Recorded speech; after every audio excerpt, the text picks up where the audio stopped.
So magandang araw po mga kaibigan, mga ka-reels, mga followers at mga kamag-anak.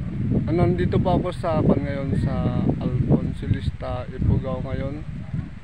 Namasyal kami dito sa kamag-anak namin dito sa kilangkel ko. So dito po may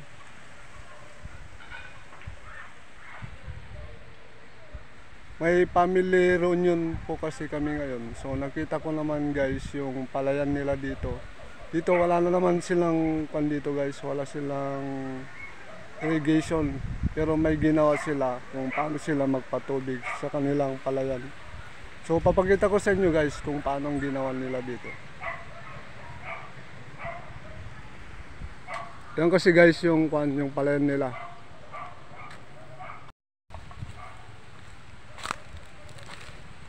Dito guys, kabundukan. Ito.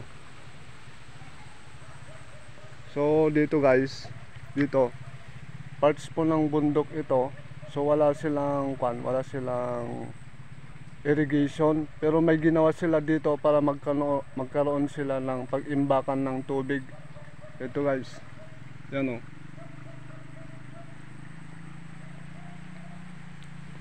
Ang ginawa nila para makapag-ipon sila ng tubig, ito, tuwing umuulan, nag-iipon ng tubig yan, so malalim po siya.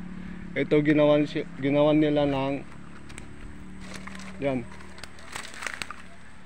ginawan po nila ng kanyan pader. Yan. Tapos, dyan naman guys, dito, dalawang klase ang ginawa nila. May maisan, tapos yung mga ibang partes ng lupa tinamnan nila ng palayan. So kabundukan kasi dito guys. So halo-halo yung mga pananim nila, may mga saging, may mga iba't ibang uri ng kahoy. So dito talaga ako nabilib guys. Dito imbakan nila ng tubig ito.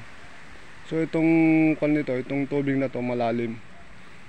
Ito pa yung baba niya na walang tubig. So ito maraming hanggang makaani